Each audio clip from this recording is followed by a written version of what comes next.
Bonjour à tous, j'espère que tout le monde va bien. Euh, Ceci est la deuxième séance dédiée à la communication digitale. La dernière fois, on a eu le temps de dérouler ensemble un certain nombre d'éléments de base par rapport à cette communication-là. On a vu un peu comment on devrait être extrêmement clair dans la fixation des objectifs qu'on veut atteindre à l'issue d'une campagne digitale. On a aussi déroulé quelques leviers avec un zoom sur la partie display, sur la partie programmatique buy-in. Et pour cette séance, je réponds à des demandes que nous recevons de plus en plus de la part de certains partenaires et avec cette accélération de l'adoption du digital au sein d'entreprises qui étaient auparavant réfractaires. Et pour certaines, elles ont décidé de l'intégrer au niveau de leur département marketing. L'idée, c'est de vous donner un petit canevas qui va vous aider en fait à structurer cette rédaction de cette stratégie digitale. On va le dérouler ensemble. Encore une fois, comme j'avais dit la dernière fois, je répondrai aux questions que je pourrais recevoir ce matin, mais aussi je déroulerai l'ensemble des questions qui vont être postées après coup, comme il s'agit d'un enregistrement. Donc, avant de démarrer, je vais juste dérouler avec vous la structure de cette stratégie-là. Donc, ce qui est recommandé, c'est de démarrer par un petit cadrage. En fait, le but de ce cadrage-là, c'est de vous assurer de donner la big picture par rapport à vos objectifs, par rapport à votre plan marketing annuel, mais aussi une petite rétrospective rapide par rapport aux campagnes phares que vous avez pu mener l'année d'avant, c'est-à-dire l'année N-1. Puis, il est aussi recommandé de faire ce qu'on appelle une immersion, c'est-à-dire voir un peu ce qui a évolué dans votre marché, d'un point de vue digital bien sûr, mais pas que, à la fois chez vos concurrents, dans votre industrie, mais aussi éventuellement dans d'autres pays qui sont considérés comme étant des champions en la matière en fonction de l'industrie dans laquelle vous évoluez. Une fois que vous aurez fait cette immersion-là, ça vous permettra de dégager un certain nombre de learning, d'enseignements, qui vont vous servir dans l'étape d'après, qui est celle des parties prises stratégiques qu'on peut appeler conception, c'est-à-dire que c'est là où vous allez un peu décider des orientations phares, à la fois en termes de contenu, mais aussi en termes de médias. Euh, une fois que ces parties pris-là seront arrêtées, on passe à l'étape des idées, entre guillemets, c'est-à-dire comment vous allez donner vie à ces parties pris-là, comment vous allez livrer ces orientations sous forme de créa, sous forme de vidéo, sous forme d'application, sous forme justement de plans médias, etc., etc. Et ensuite, et à la fin, on a tout le volet déploiement qui est un peu plus opérationnel, c'est-à-dire que vous êtes en mode planning, vous êtes en mode budget, vous êtes en mode KPIs, indicateurs de performance de ces campagnes-là et comment vous les voyez, pour qu'il y ait justement un engagement à la fois interne, mais aussi en interne et au niveau des partenaires éventuels que vous pouvez avoir, notamment au niveau des agences. Donc voilà un peu globalement l'ossature. Donc cadrage, suivi de l'immersion, suivi de toute la partie prise stratégique, puis un volet création et on conclut avec le volet opérationnel sur le déploiement. Euh, je vous recommande aussi d'avoir une étape supplémentaire que vous pouvez appeler le first moment of truth si vous voulez. Le digital, contrairement aux autres leviers, a cette particularité-là, c'est qu'on peut rectifier le tir. C'est-à-dire qu'on peut lancer sur des estimations cibles et puis, si on se rend compte que le contenu ne fonctionne pas, si on se rend compte qu'il y a des modifications à faire, on peut toujours les apporter en cours de campagne. Un luxe qu'on ne peut pas avoir, par exemple, sur des campagnes offline, typiquement le cas de la radio, de la télé, etc. Donc, vous avez toujours la main sur une campagne qui va durer quelques mois d'apporter des rectifications. Et donc, vous avez ces étapes-là, les quatre étapes, immersion, conception, création et déploiement auxquels vous pouvez rajouter une étape, first moment of truth, première réaction, premier feedback des internautes et comment on va s'y prendre au cas où on aurait besoin de faire des changements. Donc là, on va ouvrir chaque volet pour le détailler un peu. Donc, sur le cadrage, comme j'ai dit tout à l'heure, c'est bien de faire un bilan des campagnes de l'année d'avant que vous pouvez faire sur trois niveaux, à savoir les objectifs que vous vous étiez fixés, l'approche que vous avez adoptée et puis les résultats que vous avez pu atteindre. Le tout, bien sûr, avec un rappel pour des besoins d'une direction, par exemple, de l'entreprise qui n'était pas dans la boucle de cette campagne-là, de visualiser un peu de quoi on parle. Et donc, c'est un petit rappel visuel et vidéo de ce que vous avez pu faire. Donc ça, vous le faites sur le X nombre de campagnes que vous avez pu gérer en année N-1. Et vous rappelez aussi votre plan marketing en mettant en perspective ce que ça représente en termes de période phare pour votre industrie. Là, c'est un exemple pour l'année 2020. Janvier, par exemple, en règle générale, c'est une période de promo pour certains secteurs qui reviennent à la charge pour essayer de booster leurs ventes en début d'année. Vous avez février qui est le mois de la Saint-Valentin, par exemple. Vous avez le Women's Day pour mars et ainsi de suite. Donc, l'idée vraiment, c'est de prendre en considération ces mois-là et de les communiquer à la fois en interne et au niveau de votre agence de manière à ce que l'ensemble des publications et des contenus qui vont être diffusés prennent en considération le contexte dans lequel il se trouve. Et donc, vous rappeliez votre plan marketing, c'est-à-dire l'ensemble des lancements de produits, l'ensemble des campagnes prévues, l'ensemble des temps forts de l'année, afin que vous puissiez les considérer dans votre approche digitale. Puis, vous passez aux objectifs digitaux. Je les rappelle rapidement parce que ça a été vu lors de la dernière séance.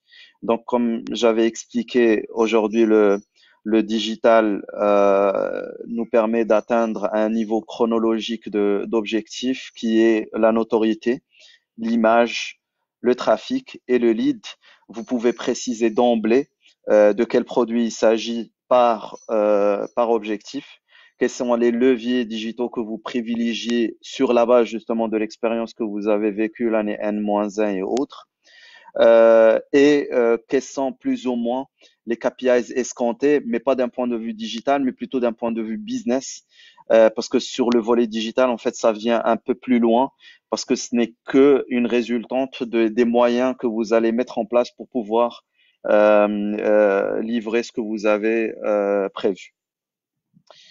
Ensuite, on attaque la partie immersion. Donc, tout le volet cadrage, il sert vraiment d'élément de brief, d'élément de mise en contexte avant d'attaquer les choses sérieuses, c'est-à-dire la strate proprement dite. Donc, je vais juste remballer ça et puis on attaque le volet immersion. Sur le volet immersion, il y a deux volets que je vous recommande vivement. Le premier, c'est une competitive review, c'est-à-dire vous faites une analyse de la concurrence et une rétrospective détaillée de ce que vous avez pu faire jusqu'à aujourd'hui sur le digital. Et puis, vous analysez aussi les dynamiques du marché. On va les voir un peu plus en détail. En fait, vous démontriez que votre approche d'un point de vue digital, elle est adaptée à une cible, elle est adaptée à des comportements de consommateurs et ainsi de suite. C'est super important en fait parce que à la limite pour un responsable de com, un chef de publicité ou bien un chef de produit ou un directeur marketing, euh, le digital n'est plus défendable. C'est-à-dire, on sait by design qu'il est important d'être positionné dessus, ne serait-ce que de par l'audience que cela représente aujourd'hui. Mais c'est important d'être factuel dans son approche vis-à-vis des directions en interne qui doivent justement sponsoriser cet effort-là et le soutenir. Donc, on rentre dans le détail de la competitive review. Ça, c'est un schéma que nous utilisons à notre niveau, mais bien sûr, vous pouvez l'adapter comme vous le souhaitez. En fait, l'idée, c'est de revenir sur des éléments de base en termes de contenu, mais aussi en termes d'investissement média, si vous pouvez les estimer chez vos concurrents. À la limite, pour vos propres investissements médias, pour vos propres résultats de reach pour votre contenu, c'est relativement facile à faire parce que c'est vos propres plateformes. Euh, pour les concurrents, vous pouvez toujours l'analyser avec une plateforme comme Social Bakers qui vous permet, bien que vous ne soyez pas propriétaire des plateformes, d'analyser la performance de vos concurrents sur les contenus qu'ils postent et essayer au moins d'avoir une idée sur la proportion que prend le contenu payant versus un contenu organique en termes de reach et en termes de partage, etc. Donc là, ce qu'on analyse, c'est d'où sort le contenu du concurrent. Est-ce que c'est un concurrent local, pardon, un contenu local ou bien c'est un contenu qui est utilisé dans d'autres pays et qui est récupéré au niveau du vôtre, typiquement le Maroc. Le pourcentage aussi et la répartition, le split du contenu entre texte, visuel, animation, vidéo, etc. Puis vous faites un zoom sur la vidéo qui est hyper importante. C'est aujourd'hui un des contenus qui ont le meilleur reach organique et qui coûte le moins cher en termes d'investissement et de support média.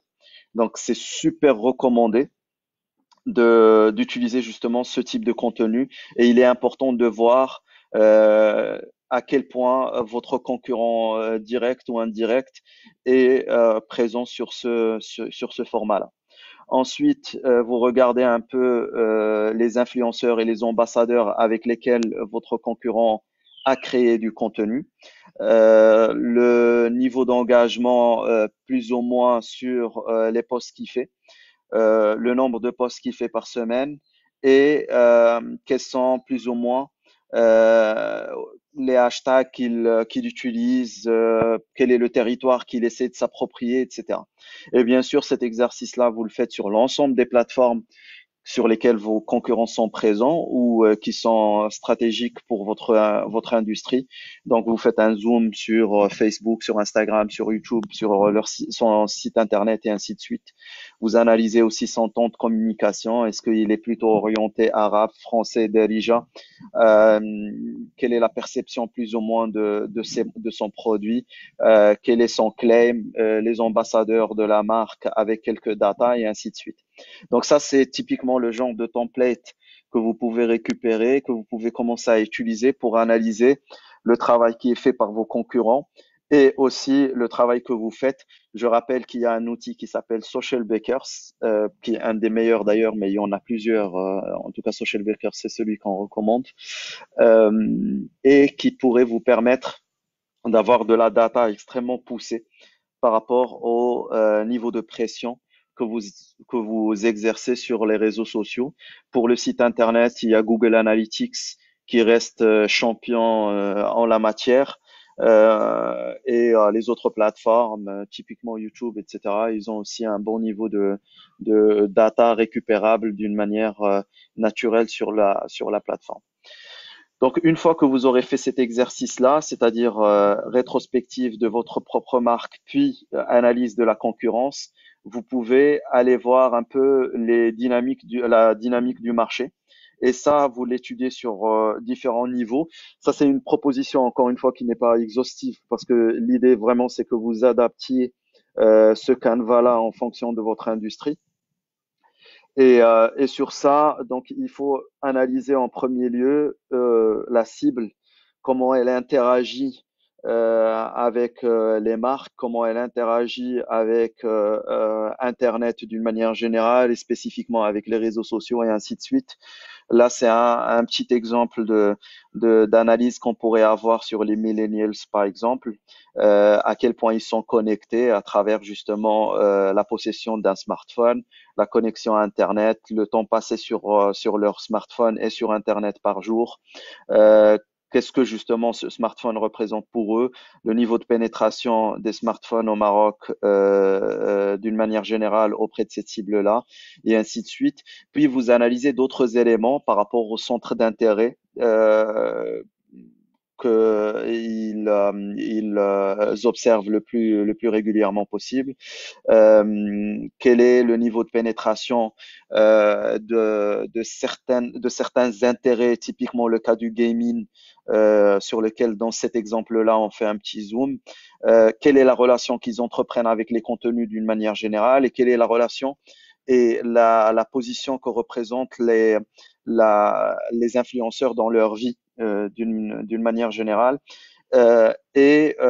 Parallèlement à ça, vous analysez aussi ce qu'on appelle des touch points médias, c'est-à-dire vous prenez sur une journée type votre cible et vous essayez, je dis essayer, c'est-à-dire en l'absence d'études qui vous permettent de le prouver d'une manière factuelle, un chef de produit, un responsable de com, un directeur marketing, en règle générale, c'est quelqu'un qui aussi a ce mérite-là de bien maîtriser sa cible.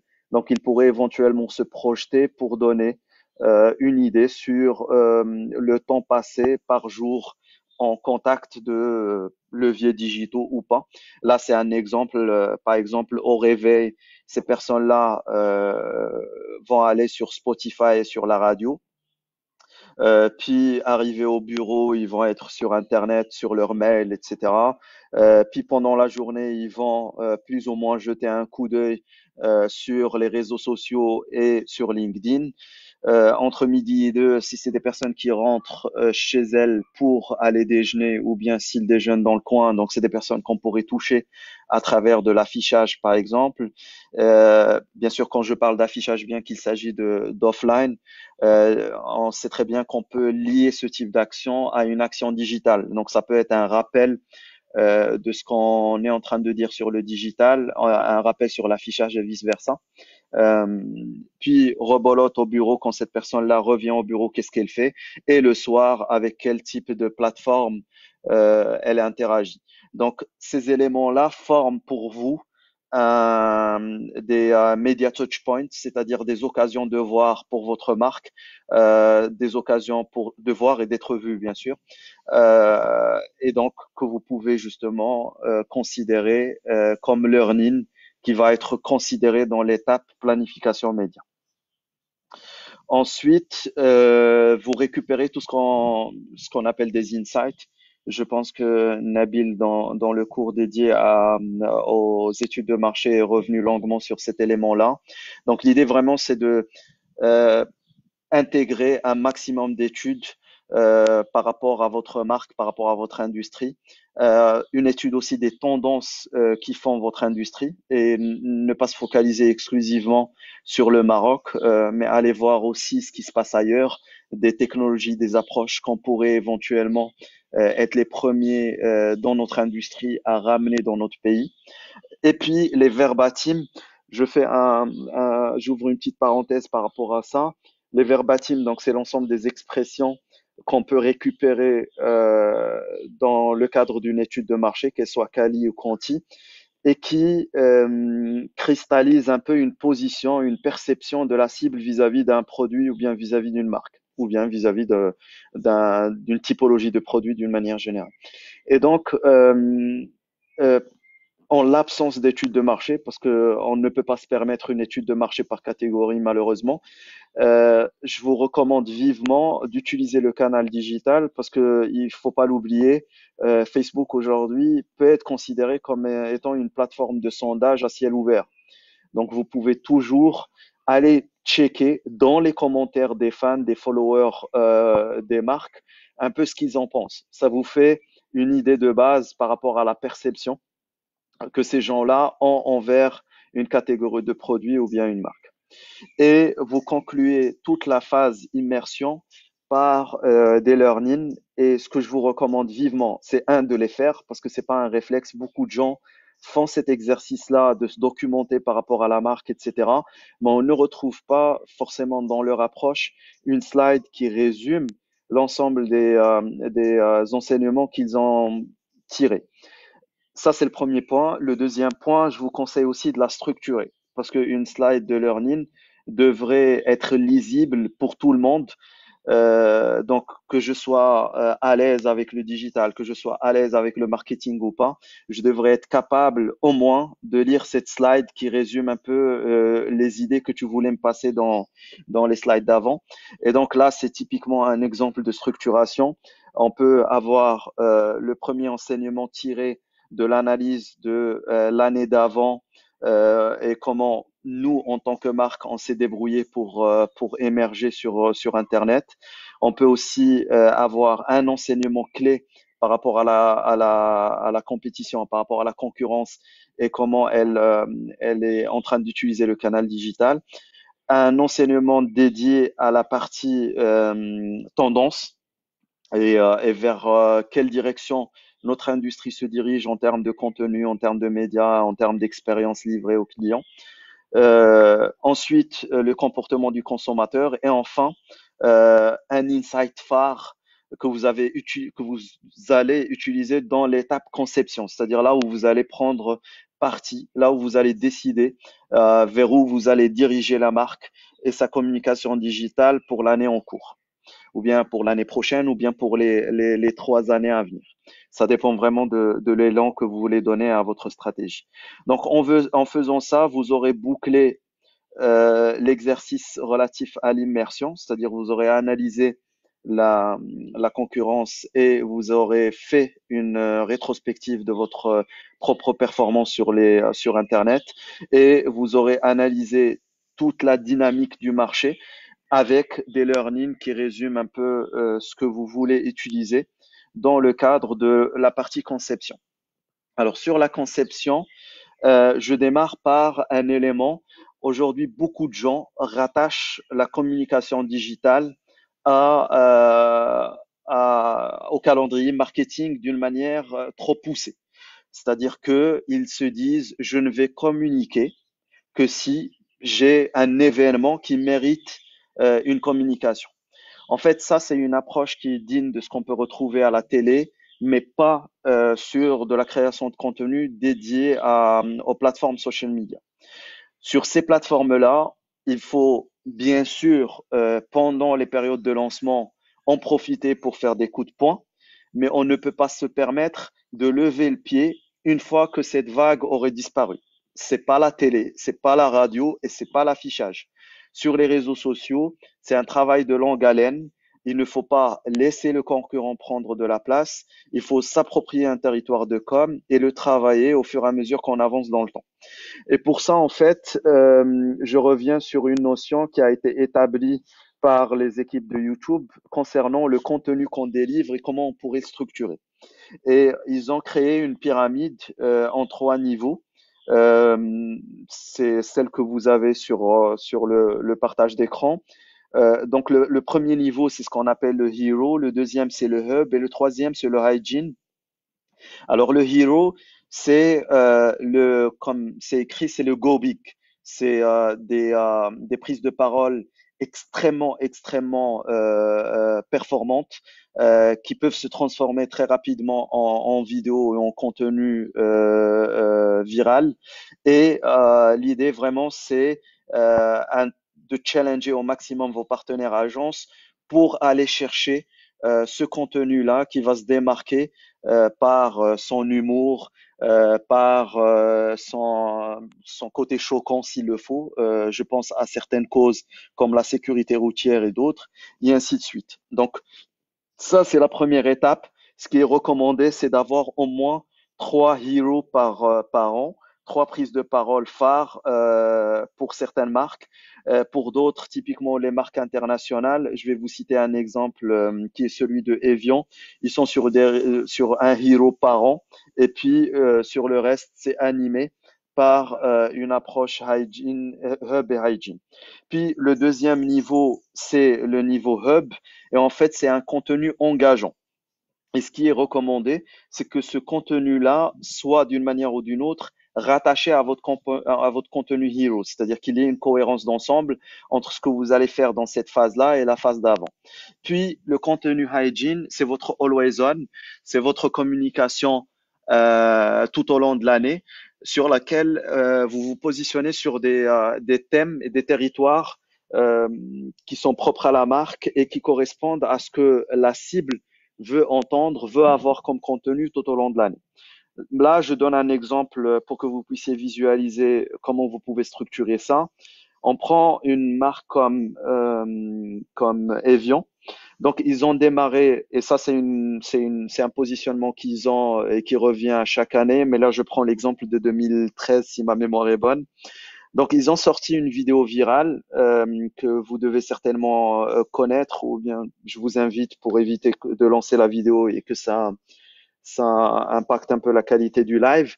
Donc, ils ont lancé une campagne où on a en fait une série de jeunes qui se transforment en bébés au contact avec un miroir dans la rue, etc. Donc cette vidéo-là a été extrêmement vue parce qu'elle est sympathique, parce qu'elle est super bien faite, parce qu'elle intrigue, parce que elle a arraché pas mal de sourires à pas mal de gens et ainsi de suite. Puis la marque est revenue à la charge juste après cette vidéo-là pour lancer son contenu engageant, qui est le contenu Hub, et ils l'ont fait sous forme d'application mobile qui vous permettent au téléchargement de votre photo d'avoir un aperçu de votre tête quand vous étiez bébé. Et cette application mobile a été extrêmement téléchargée, extrêmement appréciée et partagée surtout parce que chaque personne en fait qui faisait le test, on parle de 2013, c'est-à-dire qu'on n'avait pas encore aujourd'hui les filtres qu'on a sur des plateformes comme TikTok, etc. Donc c'était du never seen before pour les gens et ils ont beaucoup adhéré et ils ont commencé à poster ces images là d'eux-mêmes en étant bébé. Et en always on, c'est-à-dire tout au long de l'année, ils ont continué à faire ce qu'ils ont l'habitude de faire, c'est-à-dire un contenu social media qui se veut proche de la cible sur des territoires relatifs au bien-être et le rajeunissement, etc., etc., et le fait de rester jeune, etc. Donc ça, c'est un exemple d'une approche saine en termes de création de contenu. Comme je vous ai dit, ce qui se passe aujourd'hui, malheureusement, c'est qu'on a des marques qui se manifestent quand ils ont des lancements de produits, puis elles disparaissent. C'est des choses qui ne sont pas du tout recommandées. Assurez-vous d'avoir une présence continue tout au long de l'année, éventuellement en utilisant ce schéma-là, c'est-à-dire Hero, Hub, puis Help ou bien Hygiene. Ensuite, pour définir votre parti pris sur le volet contenu, je vous recommande aussi ce schéma-là. En gros, vous avez une analyse de l'identité et le positionnement de la marque, puis des intérêts des consommateurs, et vous croisez ces deux éléments pour recommander, définir un territoire de communication et un territoire de contenu pour votre marque. Puis vous prenez ce territoire-là et vous le défalquez en 2, 3, 4, 5 niveaux.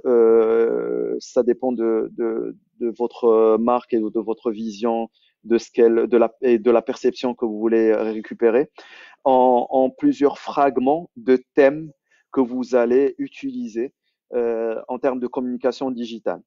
Et le tout, il est fédéré par un message principal. Euh, Aujourd'hui, ça se fait de plus en plus sous forme de hashtag ou bien de signature de marque. Et je vous recommande vivement d'exprimer et de donner un peu plus de détails par rapport à ce message principal en utilisant éventuellement une vidéo ou bien une série ou bien un petit texte qui explique comment la marque elle est légitime sur ce territoire-là et comment elle va l'aborder tout au long de l'année sur sa communication digitale et sur la création de contenu. Une fois que vous aurez fait cet exercice-là, vous pouvez attaquer la structuration de votre contenu sur un planning annuel. Là, c'est un exemple de planification.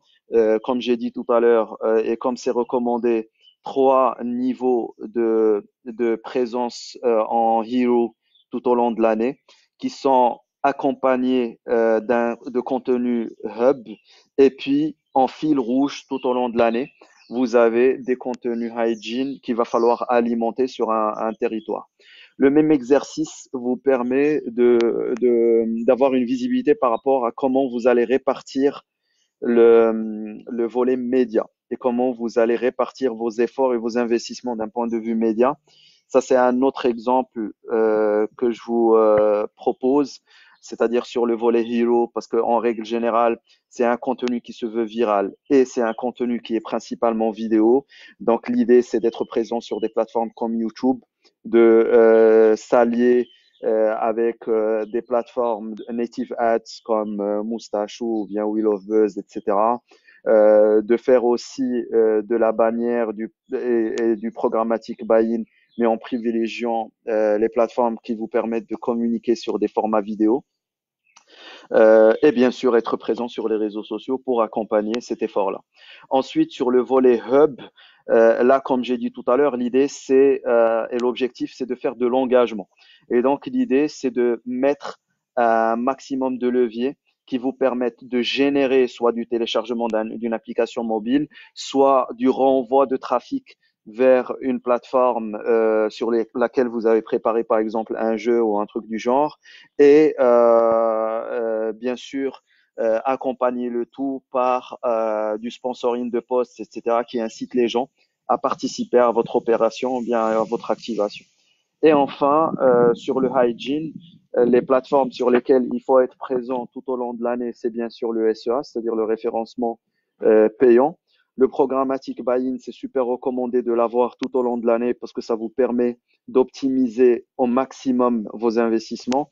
Et enfin, tout le volet social media sur lequel il faut également être présent tout au long de l'année, maintenant que Facebook a verrouillé toute la partie reach organique. Et donc, vous êtes obligé de soutenir l'ensemble des prises de parole que vous aurez en achat d'espace média.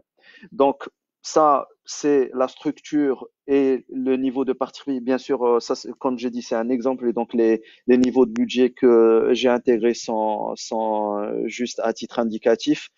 Et une fois que vous aurez fait ça, c'est-à-dire vous avez décidé de la structure de votre contenu, vous avez décidé d'un territoire et puis d'une approche média, vous pouvez commencer à faire des zooms, notamment sur le volet social media, en décidant quelle proportion, quel intérêt vous allez accorder à chaque plateforme en fonction de l'affinité qu'elle pourrait avoir avec votre cible. Ça, c'est le premier exercice à faire. Puis vous faites un zoom sur les thèmes que vous aurez choisis dans la structuration de votre contenu en décidant qu'est-ce que je vais poster à quel jour, à quel moment et ainsi de suite. Et bien sûr, des parties pris sur la cible, des parties pris sur la langue utilisée et ainsi de suite. Et ça, vous le faites pour l'ensemble des plateformes, à savoir Facebook, Instagram, LinkedIn et ainsi de suite. Et les incontournables influenceurs, décider en fonction encore une fois du territoire ou des territoires que vous avez décidé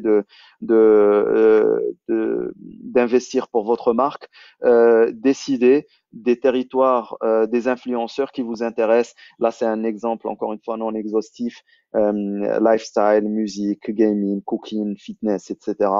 Et sur la base de ces territoires-là, vous allez aller chercher les influenceurs les plus adaptés en fonction de chaque territoire. Bien sûr, l'idée, c'est que un influenceur devrait être justifié par deux éléments principaux qui sont le reach, c'est-à-dire le nombre de personnes qui me permettra éventuellement de toucher, et l'engagement que cet influenceur-là a vis-à-vis de sa communauté. Il faut savoir qu'aujourd'hui, les micro-influenceurs ne sont pas non plus à négliger parce que c'est typiquement le genre d'influenceurs qui font les meilleurs taux d'engagement, toutes catégories confondues. Une fois que vous aurez fait ça, c'est-à-dire vous avez pris un certain nombre de parties d'un point de vue contenu, média, et bien sûr tout le volet social media et influenceurs, vous pouvez attaquer le volet création. Et dans la partie création, l'idée, c'est pas, et je parle vraiment, et je m'adresse à ceux qui travaillent chez l'annonceur, dans les départements marketing. L'idée, c'est pas forcément que vous fassiez à ce niveau-là des visuels, des créas, etc., ou bien des scripts de vidéo. L'idée vraiment, c'est juste de dire comment vous imaginez ce contenu-là. Après, si vous avez un partenaire ou bien si vous avez une équipe en interne, l'idéal, effectivement, c'est de voir des choses visuelles qui permettront un peu de comprendre exactement quel type de contenu va être créé pendant l'année en cours. Et donc sur ça, vous pouvez aller avec des propositions graduelles, c'est-à-dire sous forme de pistes, piste 1, piste 2, piste 3, afin que vous soyez certain de, de donner le choix aux personnes qui valident en interne chez vous, donner le choix par rapport à un certain nombre de pistes, bien sûr, sans se dédouaner de l'importance d'avoir une recommandation. C'est-à-dire, on peut arriver avec 1000 pistes s'il le faut, mais il faut absolument dire quelle est la piste parmi toutes les pistes que j'ai présentées qui est recommandée pour atteindre nos objectifs. Et donc, cet exercice-là, vous le faites sur le volet créa et donc contenu. Et donc, vous présentez l'insight et ensuite vous présentez pour chaque étape de communication une idée, un dispositif qui vous paraît pertinent et qui vous paraît assez créatif pour pouvoir émerger sur les réseaux sociaux et sur Internet d'une manière générale. Donc vous le faites pour le Hero Content, vous le faites pour le Hub et vous le faites pour le Hygiene. Exactement le même exercice devrait être fait pour la piste 2 et puis vous attaquez toute la partie média. C'est-à-dire, une fois que vous aurez décidé quel type de contenu je vais créer en fonction de l'objectif, en fonction de l'étape, vous dites comment je vais soutenir chaque élément en média. Et là, vous faites un zoom sur le volet SEA, c'est-à-dire tout au long de l'année, voici les champs sémantiques que je vais couvrir, voici mes ad groups, voici mes annonces, à quoi elles vont ressembler, et puis quel est le niveau d'investissement que je vais mettre par ad group. Puis vous faites le même exercice sur YouTube, quels sont les formats que je privilégie et quel est le niveau de budget qui va me permettre d'atteindre telle proportion de ma cible, de mon audience utile. Vous faites exactement le même exercice pour la partie Native Ads et pour le Premium. Voici la liste des sites Internet avec lesquels j'aimerais avoir un deal à l'année ou bien un deal pour cette campagne-là parce qu'ils représentent une affinité éditoriale avec ma cible et avec mon produit. Même exercice pour le programmatic buy-in et pour Google Display Network. Pour le volet social media, toutes plateformes confondues, en tout cas toutes celles qui permettent aujourd'hui de faire de l'achat d'espace.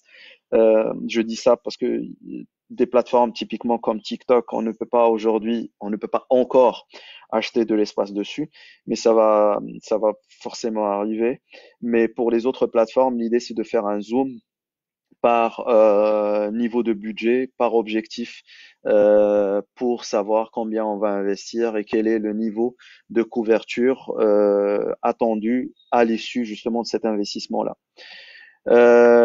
Et puis, vous faites un plan média global afin que vous puissiez un peu donner une idée sur les niveaux de présence par plateforme, le niveau de pression que vous allez exercer par plateforme, en sachant qu'on revient dessus sur le volet déploiement, puisqu'il y a lieu de discuter à la fois des investissements médias, mais aussi des niveaux de performance attendus à l'issue de votre campagne.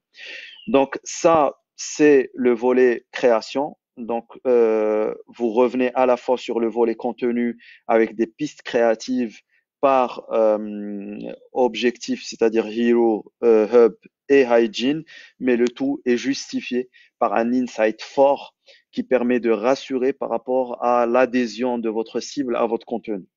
Une fois que vous aurez fait ça, il vous restera la partie entre guillemets la plus ingrate, qui est le volet un peu opérationnel, où vous allez préciser quelles sont les ressources nécessaires pour pouvoir livrer ces contenus-là et ces média plans. Quel est le planning et le rétro-planning de ces contenus-là? Quel est le budget de production nécessaire pour tout ce qui est vidéo, développement d'applications mobiles, développement de jeux, développement de sites, etc. Quel est le budget média nécessaire et surtout, vous démontrer d'une manière statistique le retour sur investissement escompté, c'est-à-dire quel est le budget que je vais récupérer sur mon mix média prévu pour l'année. Et en contrepartie, voilà ce que je promets comme retour sur investissement sur, encore une fois, et je le précise parce que le tout ne devrait pas être justifié par le business d'une manière directe. Donc sur les 4 niveaux d'objectifs qui sont combien de points je vais faire gagner à la marque en termes de notoriété, combien de points je vais faire gagner à la marque en termes, alors je vais revenir juste sur la slide relative voilà, aux objectifs. Quel est donc le nombre de points que je vais faire gagner à la marque en termes d'image? Quel est le volume de trafic et de visibilité que je vais donner à ma marque sur mes sites internet, sur mes plateformes social media, le nombre de fans et de followers que je vais gagner. Bien que pour information, aujourd'hui, c'est plus un KPI qu'on suit parce que cette limitation de l'organique qui a été opérée par Facebook fait qu'aujourd'hui les marques ne courent plus derrière le, le nombre de fans et le nombre de followers, mais plutôt le niveau d'engagement que j'arrive à générer à l'occasion de chaque prise de parole et le niveau de couverture sur mon audience utile que j'arrive à générer. Et puis, le dernier objectif, c'est en contrepartie des budgets à la fois dédiés au contenu et aux médias que vous avez mis à ma disposition.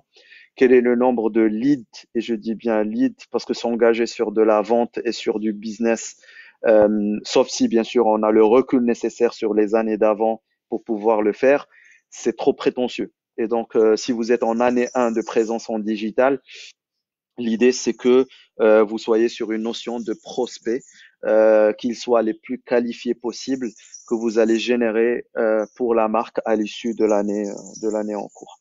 Donc ça, ça vous permettra de boucler votre exercice. Comme j'ai dit tout à l'heure, ne négligez pas l'importance de savoir et d'avoir un plan B, entre guillemets, c'est-à-dire si jamais mon contenu n'a pas le succès que j'avais estimé au début, comment je vais réguler les choses, quel type de projection je pourrais avoir à la fois sur le plan contenu, sur le plan média, pour rectifier le tir, parce que ce sera dommage vraiment de ne pas en profiter, parce que le digital le permet aujourd'hui, comme j'ai dit, contrairement aux autres leviers offline. Donc c'est super important de se projeter sur comment je vais rectifier le tir s'il le faut, comment je vais m'arranger pour améliorer mes performances au fur et à mesure que j'avance dans les jours, dans les semaines. Et donc, c'est ce qu'on appelle dans notre langage le first moment of truth.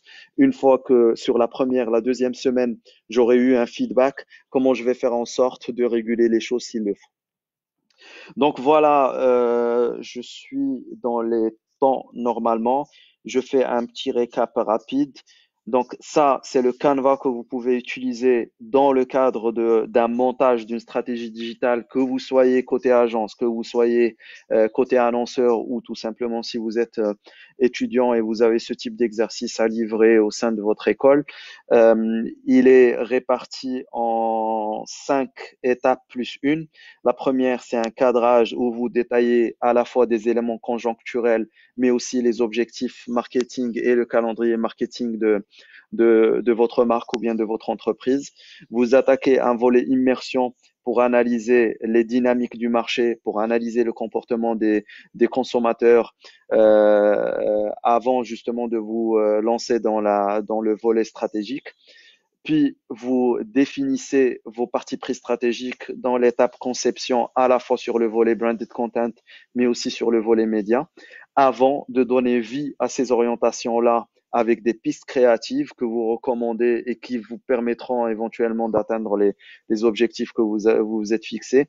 Et enfin, un volet opérationnel avec un rétro-planning, avec un budget, avec des ressources dédiées à votre projet et ainsi de suite.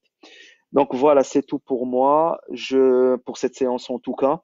Ce que je pourrais faire éventuellement, vous l'avez certainement compris, si les slides sont vierges, c'est aussi par respect à nos partenaires pour lesquels je ne peux pas partager des choses qui sont soit en cours et même des choses anciennes.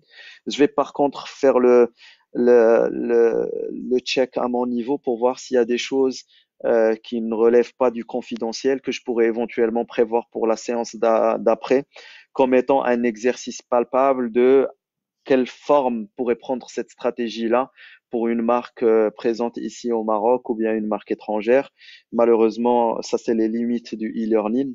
On n'est pas dans un format qui nous permet une interactivité poussée. Autrement, on aurait pu prévoir un brief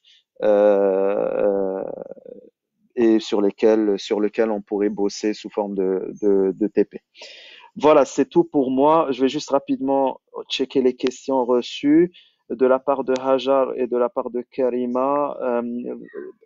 Juste par rapport au support, en fait, ces vidéos-là sont enregistrées. Donc là, bien qu'il s'agit d'un document interne que je partage aujourd'hui avec vous, vous pouvez toujours reproduire les slides sur la base de ce que vous allez voir dans cette vidéo-là. Voilà, c'est tout pour moi. Encore une fois, merci pour l'équipe qui est derrière Krafdar et à très bientôt. Merci beaucoup. Au revoir.